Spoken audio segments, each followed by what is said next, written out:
Oh, yeah, motherfuckers. Oh, yeah, I'm back. This is your main man, Mr. Can You Dig It, Baton Rouge Mayor.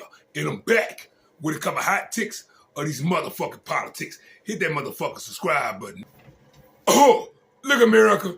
Now, yesterday, Donald Trump ran his punk ass way to China to meet Xi Jinping, the Xi Jinping motherfucker. But guess what? Like a regular visit, Xi Jinping, motherfucker, the China man, didn't even come to greet Donald Trump. He ain't sent nobody. He sent some children out there with some motherfucking flags. He is fucking over Donald Trump. He's showing him no respect. Nobody gives a fuck about what Donald Trump say. He's a liar. He's a grifter. And he's in the motherfucking Epstein file.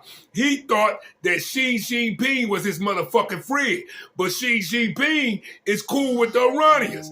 That's who they allied with. Donald Trump is a duck. He is fucking his country up. He got us looking like we weak. Well, I know what to do with this son of a bitch.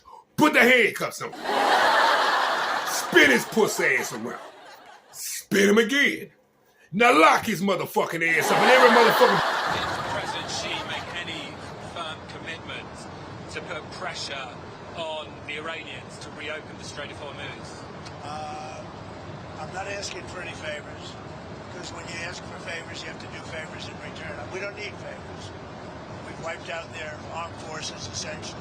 So the president is saying he's not asking for any favors there. Meanwhile, China's position is this. On the Iran situation is very clear. The conflict has put a heavy strain on global economic growth, supply chains, international trade order, and the stability of global energy supply, which hurts the common interests in the international community. There's no point in continuing this conflict, which should not have happened in the first place. Acknowledgement of the economic strain that has been placed on many global economies, largely relating to the Strait of Hormuz. You have the U.S. naval blockade, which is still in effect and has turned away over 70 ships so far. You also have the element here that about 90% of Iran's oil exports. Oh, look, America. These are two motherfuckers that's trying to take the votes away in Louisiana. On your left is MAGA Mike Johnson, the country son of a bitch from Shreveport, Louisiana, the one of the Speaker of the House of the Republican Party. He's on the left right there. That's one right there. And Steve Scalise, the son of a bitch who was caught at a Klansman meeting last year or the year before last. This is him on the right. These are the ones that's hooking up with Jeff Landry, who need to be locked up with his flatback ass.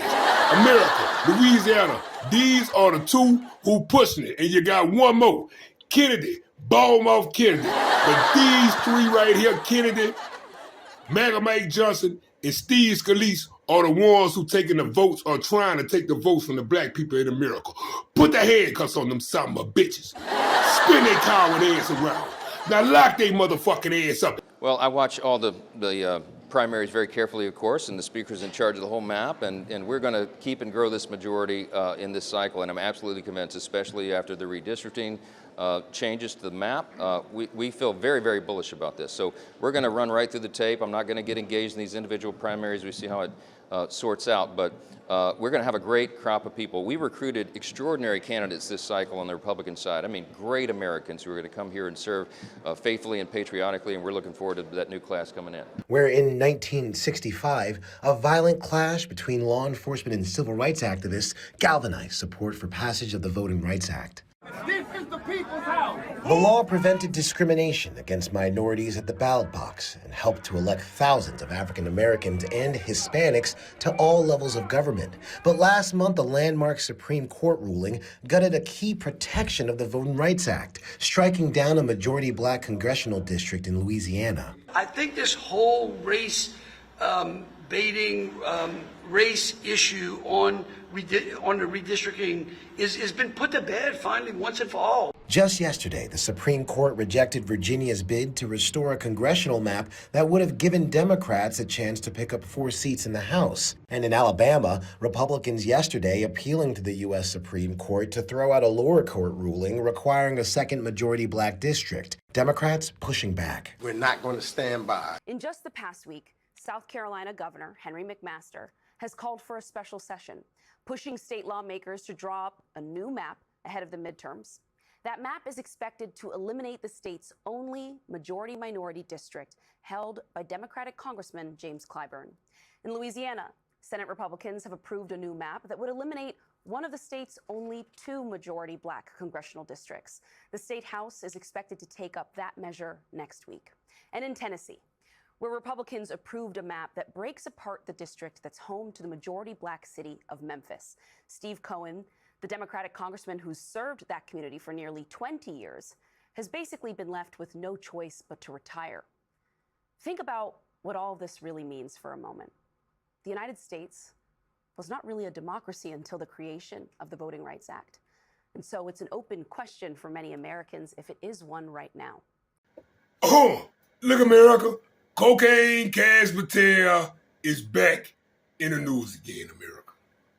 Now, Cocaine Cash Patel got in front of motherfucking Congress yesterday and just lied and tried to tell the motherfucking people they don't know what they talking about. America, Cocaine Cash Patel is a alcoholic. He's unfit. He's a fucking buffoon. He's unstable. He is untrustworthy. The summer bitch was already caught at a hockey game, chonking down Miller motherfucking High Life, banging on a motherfucking table, laughing and having a great time on a taxpayer's dime, being the head of the FBI. Put the handcuffs on him. Turn his puss ass around. Now lock his motherfucking ass up. And every motherfucking body in the justice system. I've never been intoxicated on the job, and that is why we filed a $250 million defamation lawsuit. And any one of you that wants to participate, bring it on. I'll see you in court. FBI Director Kash Patel is pushing back against claims he has a drinking problem on the job. He's suing the Atlantic magazine for $250 million after their article accused him of conspicuous inebriation and mysterious absences. Patel insists he's never been drunk while working and claims he's put in twice as many days as past FBI directors. I'm the first one in and the last one out, he said. He pointed to a video of himself celebrating the U.S. men's hockey team's overtime gold medal win over Canada at the Milan Olympics, where everyone was chugging and spraying beer. Under his leadership, Patel said the FBI and Justice Department have dropped the murder rate by 20 points. He added he's taken half as many days off as his predecessors.